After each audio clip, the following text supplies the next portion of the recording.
بعد از انتقال رونالدو به النصر، هواداران الهلال کمپینی رو برگزار کردن و توی این کمپین از مدیران تیمشون خواستن هر طور که شده مسی رو به الهلال بیارن. شاید این کمپین اون زمان مضحک به نظر می رسید، ولی با نزدیک شدن به آخرای فصل و تموم شدن قرارداد مسی با پاریس سن ژرمن، همچنین نشست‌های مختلفی که مدیران الهلال با ایجنت مسی داشته، این شایعه داره به واقعیت نزدیک میشه. توی این ویدیو قراره به بررسی جوانب مختلف این انتقال بپردازیم. روزنامه مارکا مدعی شد که سران دولت عربستان خوشبین هستند که لیونل مسی راهی الهلال میشه. در شرایطی که هنوز وضعیت لیونل مسی برای فصل بعد نامشخصه، روزنامه مارکا مدعی شده که مدیران ورزشی و سیاسی عربستان به جذب فوق ستاره آرژانتینی امیدوارند و گذر زمان هم روز به روز این امیدها رو به حضور کاپیتان آرژانتین در خاورمیانه افزایش داده.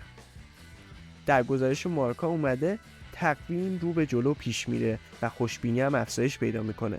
عربستانیان متقاعد شدن که لیونل مسی قراره که در چند روز آینده و به محض پایان فصل در فرانسه بازیکن الهلال بشه.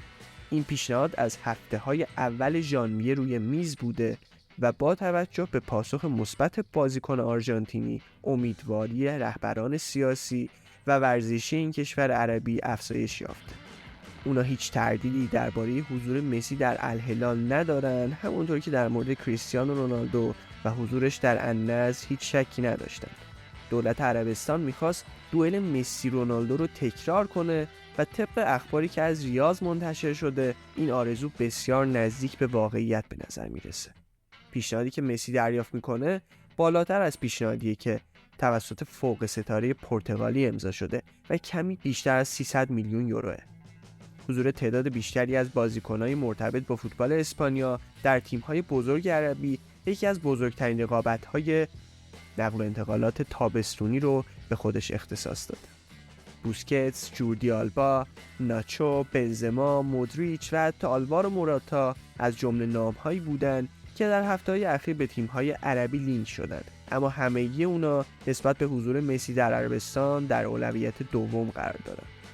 خوشبینی اعراب در تضاد با انتظار و وقفه‌ای که اطرافیان مسی میخوان در مورد آینده اون انجام بدن.